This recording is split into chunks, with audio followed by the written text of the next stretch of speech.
Hi everybody, welcome or welcome back. My name is Sherry and I have decided to do a video intro today so that you're not looking at blank molds while I explain what I'm going to do. And I've actually got two projects on the go at the same time in the same mold, so I'm having to cover up the other project while I film this one and vice versa. So I just wanted to give a quick explanation as to why I'm having to mess about and hide things. And I also wanted to express to you how happy I am with this project. And I think my voice can be a bit droll, so I wanted to be able to show you visually how proud I am of this project.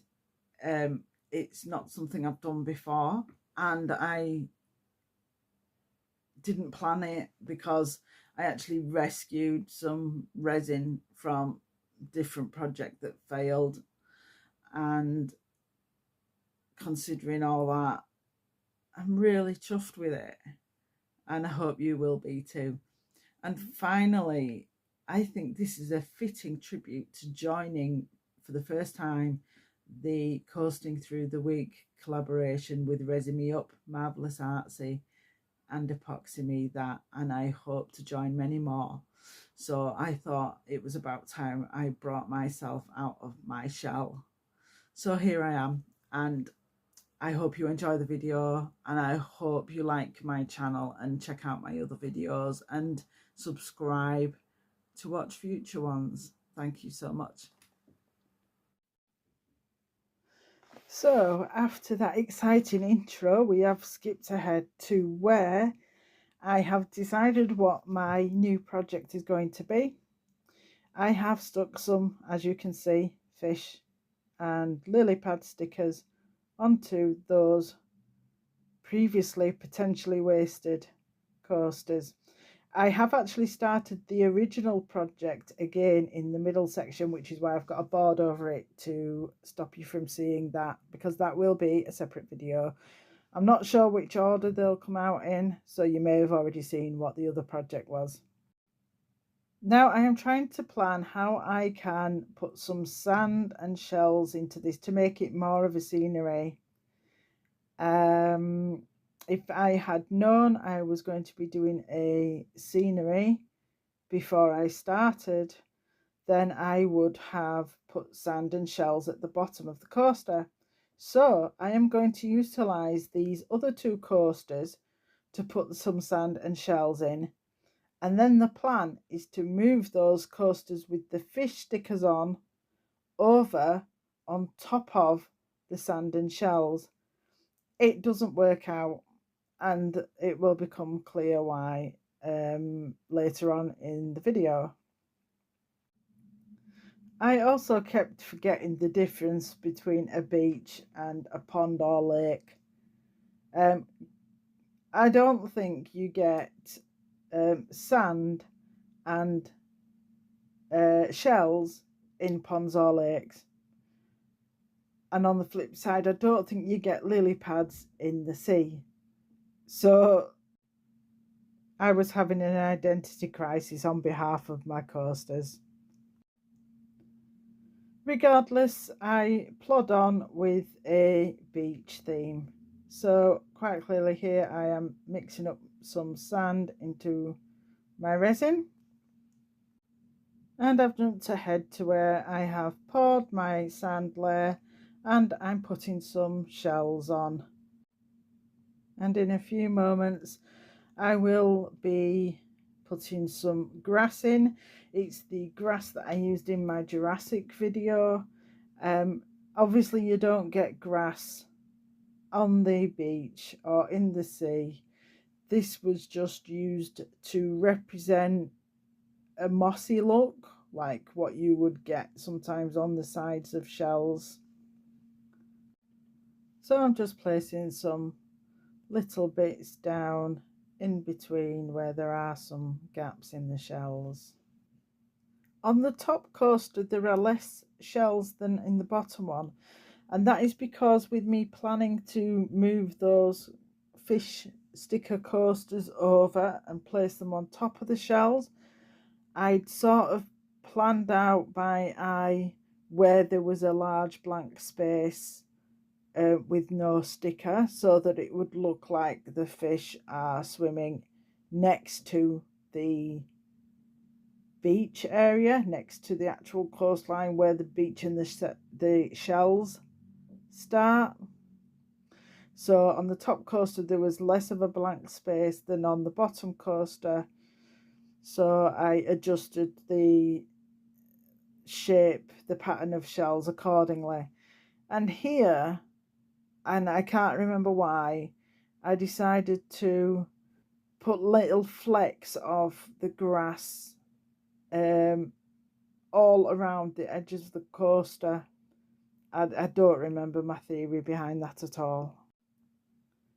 Now we are soon going to realise that the fish coasters will not fit on top of these.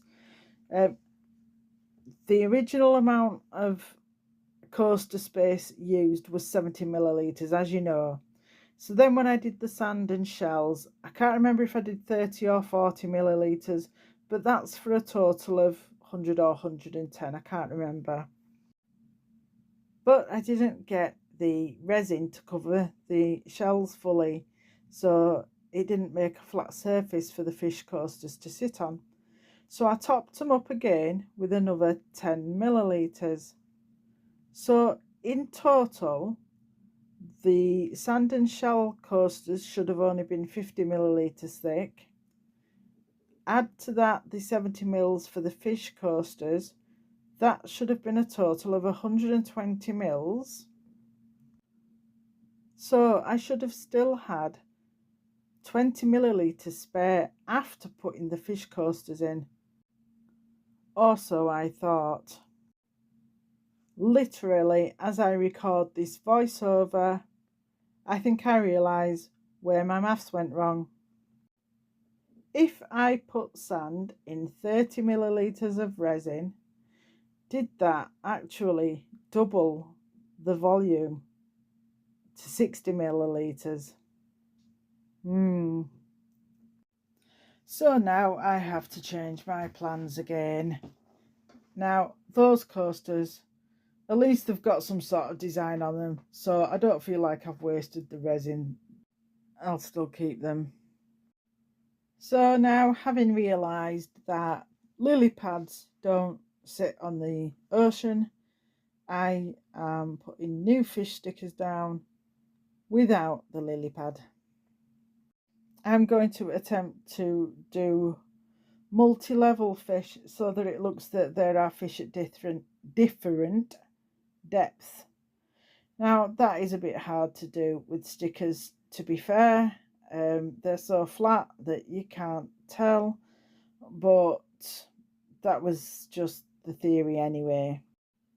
Now I would love to do more in the way of fish sceneries, and I really want to branch out into building up a fish to make it look more 3D.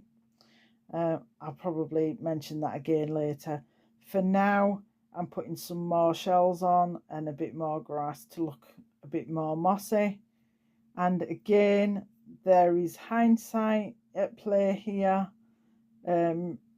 So when I come to demold, I will talk about that a bit more. Just remember, this is my first time doing anything like this. Please forgive me. But again, you can learn from my mistakes too. So I have picked out a couple of bigger fish to put on. The smaller fish, they had a sticky back. When you took them off the backing, they were sticky. These bigger fish are not. They come off a backing sheet, but then they have their own individual backing. So I'm using tape there to take the actual backing off and reveal the stickiness. If you're liking this video, I'd really appreciate a thumbs up and a comment, and if you haven't subscribed already, please do so. And if you think I've earned it, any small donation through Buy Me a Coffee is gratefully received and goes to products to help me continue making videos. Next, I am going to put some more resin on with sand in and some more shells. And it's at this point it became apparent about certain aspects of the project that I had failed to realise and that would need improvement next time. Just in case you haven't realised the big mistake, I will explain more on demold.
So I mixed up enough resin to fill up that top coaster and to save a tiny bit of it to put some white pigment into.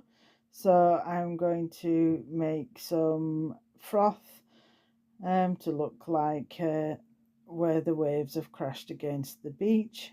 And then I will repeat the process off camera on the other coaster.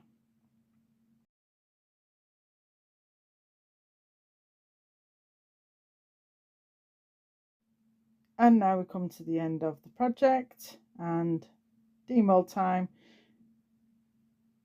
No surprises at the top really, but have a look at the sides. What I really should have done was build up the sand on every layer and perhaps make it angle upwards from more in the centre of the coaster out to the shell edge to make it look like the seabed rising. So the coasters have gaps in between the shells, and each side of the shells it finishes too harshly. And that's a wrap. Hang around for the glamour shots. Have a good week, and I hope to see you again in the next video.